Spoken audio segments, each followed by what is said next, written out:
एकविंशः पाठः यानी 21 चैप्टर सुक्त्यः यानी सुक्तियाँ। सुक्त्यः जीवन मंत्राः भवन्ति। सुक्तियाँ जो होती हैं वह जीवन का मंत्र होती हैं। सुक्तेषु स्वल्पाक्षरे गूढ़ं गंभीरं प्रभुतं च जीवन प्रेरक तत्वानि अंतर्भवन्ति। और जो सुक्तियाँ हैं उनमें स्वल्प यानी कम, तो थोड़े या कम अक्षरों में गूढ़ और गंभीर और व्यापक जीवन के प्रेरक तत्वों का अंतर्भाव होता है। जनाः सुक्तिभिः स्वल्पकालानेव ज्ञान संपन्नाः भवितुम् हन्ति। और लोग सुक्तियों से कम समय में ही ज्ञान से संपन्न हो सकते हैं। अल्प प्रयासेन तत्वबोधार्थ सुक्तीनाम अनुपम योगदानम अस्ति। और अल्प यानी होता है थोड़े, और थोड़े से ही प्रयास से वास्तविक ज्ञान के लिए सुक्तियों का अद्वितीय योगदान है। अतः अस्माभिः सुक्त्यः विशेषतः पठनीयाः, स्मरणीयाः, अनुसरणीयाः च। इसलिए हमें सुक्तियाँ विशेष रूप से पढ़नी चाहिए, याद करनी चाहिए एवं उनका अनुसरण करना चाहिए। पहली सुक्ति है पठतो नास्ति मूर्खतम, यानी पठतो यानी पढ़ना, तो पढ़ने वालों की जो है वह मूर्खता नहीं रहती है।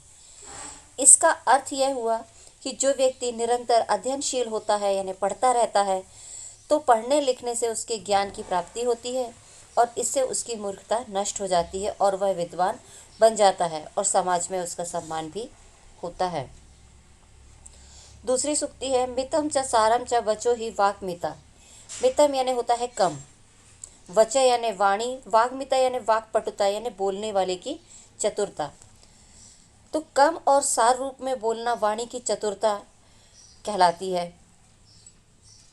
मनुष्य को व्यर्थ की बातों की अपेक्षा कम तथा सार रूप में बोलना चाहिए और उसे अपनी बात संक्षिप्त रूप में प्रस्तुत करनी चाहिए, क्योंकि संक्षिप्त एवं प्रभावशाली जो वक्तव्य होते हैं वह सभी व्यक्ति उससे प्रभावित होते हैं। इसी को वाक्पटुता या बोलने की चतुरता कहते हैं। इसलिए प्रत्येक व्यक्ति को थोड़ा और सार रूप में ही बोलना चाहिए। तीसरी सुक्ति है न सुवर्णे ध्वनि स्ताद्रग यादृशक कान से प्रजायते। ताद्रग यानी होता है वैसी, याद्रग यानी जैसी, और कांसे यानी होता है कांसे में, प्रयायते यानी उत्पन्न होती है। तो जैसी आवाज़ कांसे में उत्पन्न होती है वैसी सोने में नहीं होती है। इसका भावार्थ यह हुआ कि जो सोना है वह कांसे की तुलना में अधिक मूल्यवान होता है और सोने में वह ध्वनि नहीं होती है जो कांसे में होती है। तो भाव यह है कि प्रायः सुख सुविधाओं से संपन्न जो धनी व्यक्ति होते हैं उनमें वे गुण नहीं होते जो अल्प सुविधा से युक्त निर्धन व्यक्तियों में पाए जाते हैं।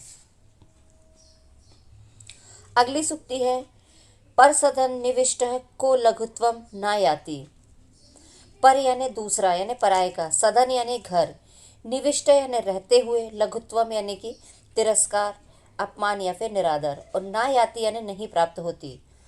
इसका अर्थ हुआ कि दूसरे के घर में रहते हुए कौन निरादर को प्राप्त नहीं होता है। कि किसी भी दूसरे व्यक्ति के घर में निष्प्रयोजन अधिक समय तक निवास करने से धीरे धीरे सम्मान में कमी आ जाती है और कुछ समय पश्चात उसका निरादर होने लगता है। इसलिए किसी भी अन्य व्यक्ति के घर में आवश्यकता से अधिक नहीं रहना चाहिए, इससे आत्मसम्मान गिरता है। अगली सुक्ति है परोपदेश वेलायाम शिष्टाः सर्वे भवन्ति वे।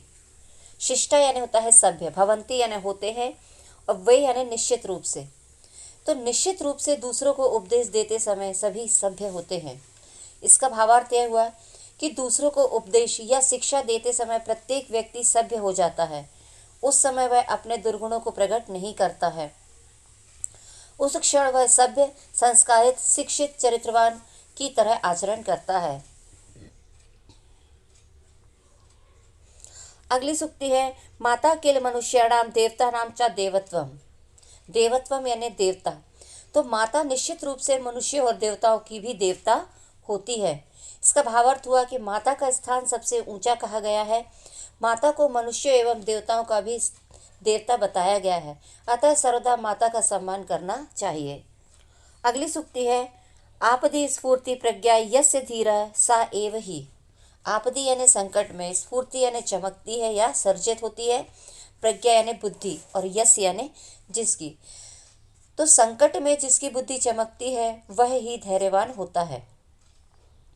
भावार्थ है, सामान्य अवस्था में तो प्रत्येक व्यक्ति बुद्धि का सही गलत का निर्णय प्राय कर ही लेता है, परंतु जो व्यक्ति संकट के समय सही निर्णय करने में सक्षम होता है वही धैर्यवान कहलाने के योग्य होता है। अगली सूक्ति है, पंको ही नभसी क्षिप्त क्षेप्तु पतति मूर्धनि। पंख यानी होता है कीचड़, नभसी यानी आकाश में, क्षिप्त यानी फेंका हुआ, और क्षेप्तु यानी फेंकने वाले के, मूर्धन यानी सिर पर। आकाश में फेंका गया कीचड़ फेंकने वाले के सिर पर ही गिरता है। इसका भावार्थ है, यदि कीचड़ आकाश में फेंका जाता है तो वह फेंकने वाले के सिर पर ही गिरता है, अर्थात यदि कोई भी अनैतिक कार्य किया जाता है उसका परिणाम भी स्वयं को ही भोगना पड़ता है। परोपकार कर्तव्य प्राणे कंठ गति रपि। परोपकार कर्तव्य प्राणे कंठ गति रपि, कर्तव्य यानी करना चाहिए, कंठ गति रपि यानी कंठ तक भी आ जाए। इसका अर्थ हुआ कि प्राण अगर कंठ तक भी आ जाए तो भी परोपकार करना चाहिए। भावार्थ कि प्राण संकट में हो अर्थात मृत्यु सन्निहित हो तब भी मनुष्य को परोपकार करते रहना चाहिए, क्योंकि परोपकार से ही मनुष्य की शोभा होती है। अगली सूक्ति है, न स्वल्पस्य कृते भूरि नाशेन मतिमान नरः। स्वल्पस्य कृते यानी थोड़े के लिए, भूरि यानी अधिक, और मतिमान यानी बुद्धिमान। तो जो बुद्धिमान मनुष्य होते हैं वह थोड़े के लिए ज़्यादा को नष्ट नहीं करना चाहते हैं। भावार्थ हुआ कि बुद्धिमान मनुष्य उसी को कहते हैं कि जो कम लाभ के कारण अधिक लाभ की वस्तु को नहीं छोड़ता। उदाहरण के लिए वृक्ष को ही ले ले, जैसे वृक्ष को काटने पर तो उसे थोड़े से ही धन की प्राप्ति होती है, परंतु वृक्ष जब तक रहता है तब तक उससे धन प्राप्त होते हैं और उससे कई गुना लाभ होता है। अगली सूक्ति है, चित्त क्रोधेन सर्व ही जगते द्विजीयते। चित्त क्रोधेन यानी क्रोध को जीतने वाला, सर्वम यानी सारे, और ही यानी होता है वास्तव में, विजेते यानी जीत लिया जाता है, और जगत देतत यानी यह संसार। तो क्रोध को जीत लेने वाला वास्तव में इस सारे संसार को जीत लेता है। इसका भावार्थ हुआ कि क्रोध को मनुष्य का सबसे बड़ा शत्रु कहा गया है। यदि मनुष्य के पास क्रोध है तो उसके और भी किसी शत्रु की आवश्यकता नहीं होती, क्योंकि क्रोध ही मनुष्य का जो है वो सर्वनाश कर देता है। इसलिए मनुष्य को सर्वप्रथम अपने क्रोध को जीतना चाहिए। जो क्रोध को जीत लेता है अर्थात क्रोध पर नियंत्रण कर लेता है वह वास्तव में सारे संसार को ही जीत लेता है। अगली सूक्ति है, संतय परार्थम कुर्वणाम नाविक्ष्यन्ते प्रतिक्रिया। कुर्वणाम यानी करते हुए, नाविक्ष्यन्ते यानी नहीं देखते, प्रतिक्रिया यानी परिणाम या बदला हुआ। तो जो सज्जन परोपकार करते हुए प्रतिक्रिया को नहीं देखते हैं। इसका भावार्थ है, परोपकार करना सज्जनों का स्वभाव होता है। उसे परोपकार करने से मतलब होता है, चाहे उसका परिणाम कुछ भी हो। वे परोपकार को करते हुए परिणाम या प्रतिक्रिया की परवाह नहीं किया करते हैं। है सहते विपत् सहस्त्रम मानी नेवा मान लेशमपि।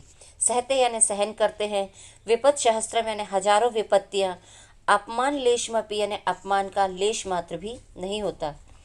तो जो स्वाभिमानी व्यक्ति हजारों विपत्तियां सहन कर सकते हैं परंतु अपमान को बिल्कुल भी सहन नहीं करते हैं। इसका भावार्थ हुआ कि जो स्वाभिमानी व्यक्तियों को अपना सम्मान सबसे प्रिय होता है, वे कष्ट सहन कर सकते हैं, दुख दर्द सहन कर सकते हैं, परंतु अपने स्वाभिमान पर आंच नहीं आने देते। इसका भावार्थ हुआ कि जो स्वाभिमानी व्यक्ति होते हैं उनको अपना सम्मान बहुत प्रिय होता है। वे कष्ट सहन कर सकते हैं, दुख दर्द सहन कर सकते हैं, परंतु अपने स्वाभिमान पर आंच नहीं आने देते। उन्हें अपने अपमान की अपेक्षा मृत्यु अधिक प्रिय होती है, इसलिए वे अपने जीवन में हजारों कष्टों को तो सहन कर सकते हैं परंतु अपमान का एक घूंट भी नहीं पी सकते। अगली सूक्ति है, सर्पः क्रूरः खलः क्रूरः सर्पात् क्रूरतर खलः। क्रूर यानी होता है भयंकर, खलः यानी होता है दुष्ट, और क्रूरतर यानी होता है अधिक भयंकर। तो सांप भी भयंकर होता है और दुष्ट भी भयंकर होता है, किंतु सांप से अधिक भयंकर दुष्ट ही होता है। इसका भावार्थ हुआ कि दुष्ट और सांप दोनों का ही स्वभाव दूसरों को हानि पहुंचाना होता है। दोनों निर्दयी एवं भयंकर प्रकृति के होते हैं, परंतु यदि सांप और दुष्ट में तुलना करें तो दुष्ट सांप से अधिक भयंकर होता है, उस पर कभी भी विश्वास नहीं किया जा सकता। अगली सूक्ति है, स्वादियो निश्चयो नास्ति यस्य स भ्रमन्ति स्वयं। स्वाध्याय यानी होता है अपनी बुद्धि का, यस्य यानी जिसका, भ्रमति यानी कि घूमता है। तो जिसको अपनी बुद्धि का निश्चय नहीं होता है वह स्वयं ही घूमता है यानी कि भ्रमित रहता है। इसका भावार्थ हुआ कि जिस व्यक्ति की बुद्धि स्थिर नहीं रहती है वह किसी भी निर्णय को लेने में असमंजस की स्थिति में रहता है। कभी वह एक निर्णय करता है और कभी वह दूसरा निर्णय करता है। उसको किसी और की भ्रमित करने की आवश्यकता नहीं होती, वह स्वयं ही भ्रमित होकर घूमता रहता है।